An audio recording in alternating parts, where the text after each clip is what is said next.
पण मराठ्यांनी नाही, पण इथून पुढच्या काळात मराठा आरक्षणाला विरोध करणारा तो पक्ष आणि असणारा संबंधित तो विरोध करणारा नेता याला संपवायचा, म्हणजे संपवायचं हे सुद्धा मराठ्यांनी लक्षात ठेवायचं. म्हणजे पुढं आपल्या समाजाच्या पोराला अडचणी राहणार नाही. अडचणी दूर करा. विधी आणि न्याय विभागाची परवानगी न घेता हैदराबाद गॅझेट तुम्ही शासन निर्णय कसा काढला, असा प्रश्न जो आहे तर छगन भुजबळ यांनी या बैठकीत विचारला. तिने गेलेले म्हणजे गेले, काही विचारतात त्याला काय, त्याला काही किंमत राहिलेली नाही. इथून पुढे एकच सांगितलं मी एका वाक्यात, आता मराठा समाजाच्या लेकराबाळापुढं जी अडथळा असेल तो अडथळा दूर करायच्या कामाला मराठ्यांनी लागायचं. दयामाया करायची नाही. ज्या जातीचा नेता मराठ्यांच्या पोरांच्या जातीच्या आणि आरक्षणाच्या विरोधात जाईल तो अडथळा मराठ्यांनी दूर करत जायचा, कधीच विसरायचं नाही, सोडून द्यायचं नाही. कडवट आणि कट्टर मराठ्यांनी बनायचं हे ध्यानात ठेवा. जे मराठ्यांचे नेते मराठा आरक्षणाच्या विरोधात जाते त्याला संपवायचं, राजकीय त्याला उद्ध्वस्त करून टाकायचं हे ध्यानात ठेवायचं. म्हणजे पुढचा काळ, पुढच्या आपल्या पिढ्या सुखाने समाधानाने आनंदाने राहतील. आत्तापासूनच यांना संपवायच्या मागं लागा. याच बैठकीत पंकजा मुंडे यांनी मराठा समाजाचे कुणबी प्रमाणपत्र दिले, त्याची श्वेतपत्रिका काढण्याची मागणी केली. तिला आता कसं आहे, शेवटी एखाद्याचं काय असतं, बोगस आरक्षण खाऊन खाऊन रक्तसुद्धा बोगस झालेलं असतं, त्याला नावीलाज असतो, त्याला कोणी काय करू शकत नाही ना.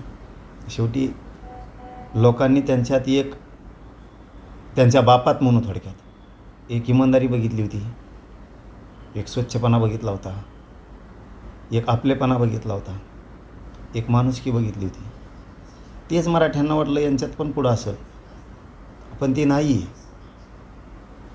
मराठ्यांचं वाटोळं करण्यासाठी किती उताळे झाले हे बीड जिल्ह्याच्या खूप लक्षात आलं आणि खूप दिवसानं मराठ्यांच्या लक्षात आलं. हे बरं झालं. म्हणून मी आत्ता सांगितलं, यांनी बंजारा समाजाचं आरक्षण खाऊन बंजाऱ्याचं वाटोळं केलं. हे कोणाला म्हणतात आम्ही तुमच्यासारखं दिसतो, असल्या नियतीनं आरक्षण खाल्लेलं आहे यांनी. त्याच्यामुळे यांचा मुलाहिजा न करता, यांना न गिनिता आपल्या समाजाला आणि आपल्या पोराला कोण अडचणी आणतं ते नेते आता संपवायच्या मागं लागा. पुढच्या पिढ्या मराठ्याच्या सुखी समाधानी ठेवायच्या असल्या तर जेव्हा जातीचा नेता आडवा येईल त्या नेत्याला राजकारणातून मराठ्यांनी संपायच्या मागं लागा, तर सुखी समाधानाने पोरं पुढं राहू शकतात. आणि यांच्या वाचून मराठ्याचं काही गुंतलेलं पण नाही.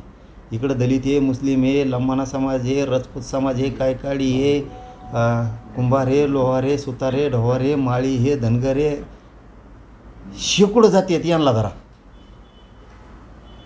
हे 2 आणि 4 आणि 5 हजारच्या मतदानासाठी यांच्या मागं पळू नका. हे संपून टाका यांना. मराठ्यांनी ध्यानात ठेवा, सुखी समाधानी पोरं करायची असली ते अडथळा दूर करा, यांना संपवा आता. याच बैठकीत विजय विडेट्टीवार देखील होते आणि त्यांनी देखील 2 तारखेचा जो GR आहे तो रद्द करण्याची मागणी केली मुख्यमंत्र्यांनी. कोणाचं होत नसतो, कोणाच्या बापाची पेंडी कधी रद्द होणं कोणाला होत असतो का? त्याच्या म्हणण्यावर चालत असतो का कायदा? त्याच्या म्हणण्यावर थोडं सरकार चालत असतं. याला 94चं आरक्षण घेतलं, 16% मराठ्याचं फुकट बोगस आरक्षण खायला भेटलं यांना. त्यांना आत्ताशी कळायला लागलं आता. आपण GR रद्द करायला लागलं म्हणल्यावर मराठ्याचा GR रद्द करा म्हणा लागल्यापासून मराठ्यांनी सुद्धा 16% आरक्षण, 2% आरक्षण आणि 150-200 जाती बोगस घातले त्यात काढा म्हणतात. हे त्यांच्या ध्यानात आलं. आता मात्र फाईट होणार आहे. मराठीसुद्धा आता बोगस जाती घातलेल्या बाहेर काढणार आहेत आणि ते निघात्यात, हे त्यांच्या लक्षात आलं आहे आता. त्यामुळं यांनी काय करावं, काय म्हणावं, त्यापेक्षा सरकारला मराठ्याची सुद्धा गरज आहे.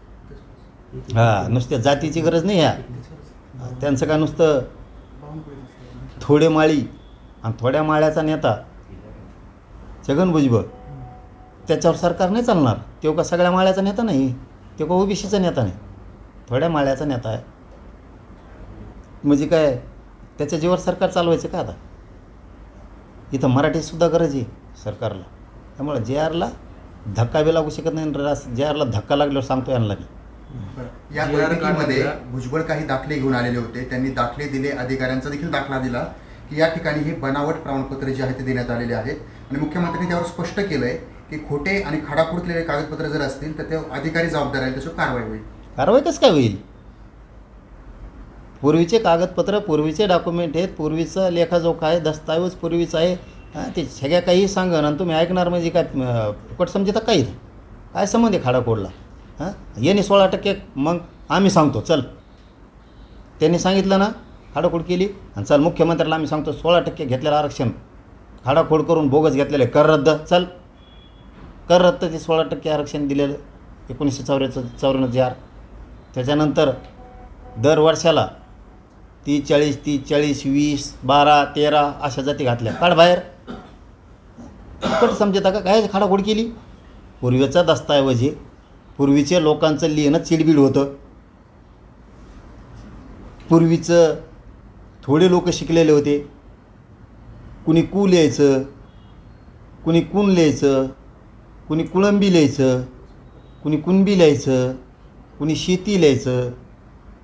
पूर्वी जुने लोक थोडे शिकलेले होते. अधिकारी जरी असला पूर्वीचा दस्ताऐवज लिहिणारा तरी त्याचे हात थरथर कापायचे. काहीचे कापत नव्हते लिहिताना. पूर्वीचा दस्ताऐवज आहे ते पूर्वीचं लिहिलेलं आहे. पूर्वीचा दस्ताऐवज पूर्वीचं लिहिलेलं आणि त्याला खाडाखोड केला म्हणता का? काहीतरी म्हणायचं आणि समाजाचं वाटोळ करायचं. अजिबातचं अन्याय करून घेणार मी. एक बी प्रमाणपत्र रद्द नाही झालं पाहिजे, एक बी, एकसुद्धा. नाटकच नाही करायचं अजिबात. बरं, या सगळ्यावर असं GR काढला गेला आहे, त्याचा चुकीचा अर्थ काढून चुकीचे प्रमाणपत्र दिले असतील तर त्याची चौकशी केली जाईल असं बावनकुळे म्हणाले. कर ना बाबा चौकशी. तुला सांगितलं ना 94ची GRची चौकशी कर, ती कर ना आधी. इकडं कुंकड घुसतो तू. सध्या ना आधी 2-4 नेते होते, नाव नाही घेत मी आता, फडणवीस साहेबाला कळाले ते नेते. आणि आता बावनकुळे.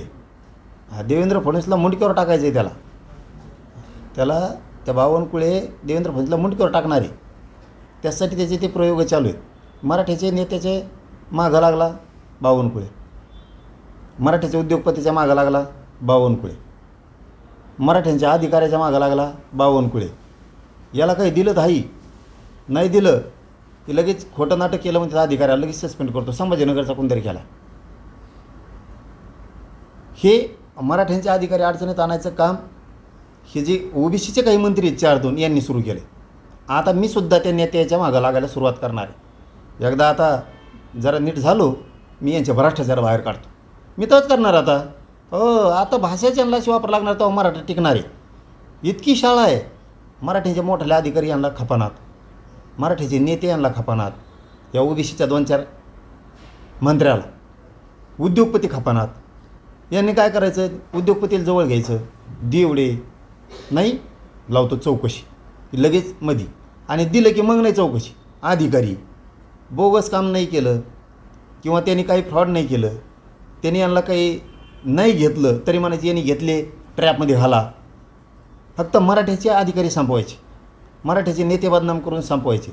हे 2-3 टार्गेट यांनी केलेत आणि त्याच्यात आघाडीवर बावनकुळे. आणि हे केल्यामुळं मग मराठी नाराज होणार देवेंद्र फडणवीसवर. हे कामसुद्धा करायचं आहे. देवेंद्र फडणवीसपासून मराठी तुटले पाहिजे याच्यासाठी आग्रहानं काम. OBC नेत्या 4-5 नेत्यापैकी हे बावनकुळे एक. आता आम्ही यांच्या भ्रष्टाचार काढतो. तुम्ही आमच्या मराठ्याच्या अधिकाऱ्याच्या नेत्याच्या मागं लागलात का? तुम्हाला जेलात घालतो आम्ही. असं म्हणजे OBCच्या ताटातलं कोणाला देणार नाही त्यांना. अरे तो ह्या ताटात खातो, आमचंच खातो. तो हो ताट कोणचं आहे काय गाचपाण्याचं? आमचंच खातोय तो. हाही कोणचं ताट? आमचंच खातो. तुला का आरक्षण मिळालं माहिती आहे का म्हणा तुला? कोण बावनकुळेच म्हणला का? त्याचं का लहानपणी तोंडाला दूध पुळवलं होतं का काय गरम? ती कोणाच त्याला माहिती आहे का? तो जात का आली आरक्षणात माहिती आहे का तुला? म्हणा ज्यांनी बोलावं, ज्यांनी स्वच्छ आरक्षणात गेलेला आहे खरा त्यांनी बोलावं. तू केव्हा आलेला आहे तुला माहिती आहे का म्हणा आरक्षणात? सगळ्यात आधी तू बाहेर निघतो म्हणा. मग ध्यानात ठेवी. तो आम्हाला म्हणतो ना सगळ्यात आधी आरक्षणातून तू बाहेर निघो. तू बघ वाचून एकदा बघ, आपला सल्ला घेऊन बघ बावनकुळे साहेब. सगळ्यात आधी तू निघतोय बाहेर, बघ निघतो का नाही, वाचून बघ एकदा. सरकारला OBC पकडण्याचा प्रयत्न केला आहे. GR रद्द करा, नाहीतर राज्यभरामध्ये आंदोलनं, मोर्चे आणि उपोषणाचा इशारा देण्यात आला आहे. राज्यात पुन्हा उपोषण अशी उत्तरं मिळणार का? 10 तारखेला नागपूर मोर्चा काढायला ठरले. ते लाल्याने सांगितलं असं काढायचं. दिल्लीच्या लाल्याने, राहुल गांधीने लाल्याने सांगितलं असं या गुलाब्यालाही झालं. गेले शिंगरे जमले तर लाल्या गुलाल्या बैलाची जोडी काँग्रेस सध्या मराठीच्या विरोधात आहे, लाल्या. त्याला आता शेंगा उपटायला ठेवावं लागेल इथून पुढं. मराठ्याच्या नादी लागल्यावर काँग्रेसचा भोगाच होत असतो. ओबीसी जनतेची डोकी फोडली जात आहे. प्रचंड दरी निर्माण करण्याचं काम JR कडून सुरू आहे असं JR दगड आणतो काय? PDTR म्हणाले. JR दगड आणतो. JR कसं काय डोके फोडी? ते गेलं, ते लाल्याने जसं सांगितलं तसं बोलत होते. दिल्लीच्या लाल्याने सांगितलं बोलायचं आणि मग हे बोलतो आहे. काँग्रेस सध्या मराठ्यांचा उपकार फेडीत आहे. ते काम चालू आहे. कोणाच्या बापालाची पेन नाही JR रद्द होणं. एवढं सोपं नाही. आमचं हक्काचं गॅजेट आहे, आमचा सरकारी दस्तऐवज आहे, सरकारी महसुली पुरावा आहे. तो टप्पर नाही कोणाची. ओरिजिनल आरक्षण आहे, ओरिजिनल खरं मराठ्याचं कुणबीचं. आणि मराठवाड्यातला सगळा मराठा कुणबी आहे. कोणीच काय करू शकत नाही. इथं काय तुम्ही जी घाट घातला आहे ना, मराठ्याचे अधिकारी, मराठ्याचे नेते आणि मराठ्याचे व्यावसायिक संपवायचे, ते थांबवा. नाही तर तुमच्यावर लय बेतन. आणि दुसरा घाट घातला आहे तुम्ही मराठ्याला आरक्षण नाही मिळून द्यायचं, हे बी थांबवा. नाही तर देवेंद्र फडणवीसपाशी तुमच्यामुळं, ह्या OBCच्या 2-4 मंत्र्यामुळं फडणवीसपाशी मराठीचे लोकसुद्धा नाही राहायचे. आणि मग फडणवीस त्यांनाही सांगतो, तुम्ही मराठ्यांना साथ द्या, तुम्हाला कोणी संपितं नाही आणि कोण संपितं ते बघू बी. मग ज्या ओबीसी समाज अडचणीत आलेला आहे आणि त्यासोबतच अस्तित्व संपण्याच्या मार्गावर आहे, अशा प्रकारचा मेसेज ओबीसी समाजामध्ये फिरवला जातोय. OBC समाजात नाही रे बाबा. OBCचा काय संबंध आहे? OBC समाज गोरगरीब OBCला वाटतं मराठ्याच्या नोंदी आहेत, मराठ्याचं गॅजेट आहे, दिलं पाहिजे आरक्षण. हे OBCच्या जीवावर राजकारण करणारे हे येतं, हे पुढं नेते, हे एवढेच फक्त. OBCच्या जीवावर यांना मंत्री लागतं, यांना राजकारण करायचं आहे, त्यांच्या जीवावर पोटं भरायचे त्यांना. हे मंत्रिपदं मिळण्यासाठी, आमदार होण्यासाठी हे फक्त जातीचे नेते OBCचा फायदा घेतात. एवढंच, बाकी काही नाही. OBCचा काही संबंध नाही. असा OBC असूच शकत नाही महाराष्ट्रात की मराठ्याच्या नोंदी असूनसुद्धा त्यांना आरक्षण देऊ नका असं म्हणणारा OBCच असू शकत नाही. हां, हे खरं आहे, आमच्या नोंदी नाहीत आणि मग आरक्षण घेतो, मग OBC विरोध करेल. पण ह्या महाराष्ट्रातला OBCसुद्धा तेवढा हुशार आहे की त्याला वाटतं आपल्या लेकरा बाळाला आरक्षण आहे तर मराठ्याच्या लेकरा बाळाला असलं पाहिजे. आणि जर मराठ्याच्या नोंदी आहेत तर मग तर मराठ्याला दिलंच पाहिजे. ह्या विचाराचा, स्वच्छ चारित्र्यवान विचाराचा गरीब OBCसुद्धा या महाराष्ट्रात आहे. त्याच्यामुळे OBCचं काही संबंध नाही. हे जातीनं पछाडलेले कुत्रे एवढे 2-3. हे 58 लाख ज्या नोंदी सापडल्या आहेत त्या सांगितलं जाते ती परिस्थिती तशी नाही आहे. आणि जे आंदोलन करते ते मराठा समाजाची फसवणूक करताय. मंडळ आयोगाच्या विरोधात ज्यांना जायचं आहे त्यांनी खुशाल जावं, कायद्याचं राज्य आहे असं पडळकर म्हणतात. काय आणि ते कुणाला म्हणे? मला? हो. मग त्याचा काय संबंध? मला कसं काय म्हणलं? आंदोलन करते मराठा समाजाची फसवणूक करत आहे. तुम्ही जे म्हणाले ना की 1954च्या विरोधात जाणार, मी काय त्याच्या विरोधात कधी बोललेलो नाही. त्याच्यामुळे मी आधी बघतो ते, नंतर त्याचा काय संबंध मला बोलायचा? त्याला बोलतच नाही मी. पण ते मंडळ आयोगाच्या विरोधात ज्यांना जायचं ते मी बघितलं नाही, मी बघतो आज. बाईट दिलाय त्यांनी. हा ना, मग ते नाही, मी बघतो ना. काही वेळेस काय होतं, असाच विश्वास ठेवून बोललं जातं माणसाकडून. कारण 1-2 वर्षात ते काही बोललेलं नाहीत, मीही त्यांना काही बोललेलं नाही. हां, त्याच्यामुळे त्याचा काय बोलायचं समान नाही इकडं अजिबात. या बैठकीमध्ये छगन भुजबळ म्हणजे डुकून बी बघायचं नाही.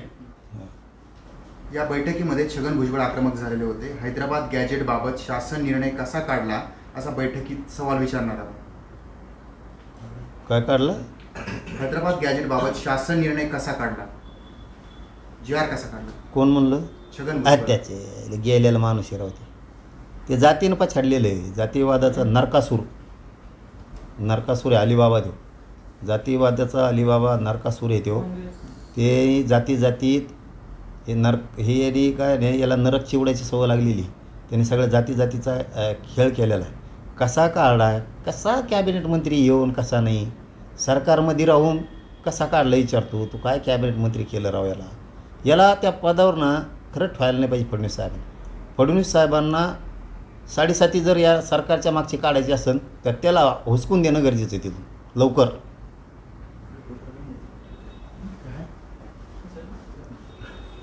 झालं तुमचं?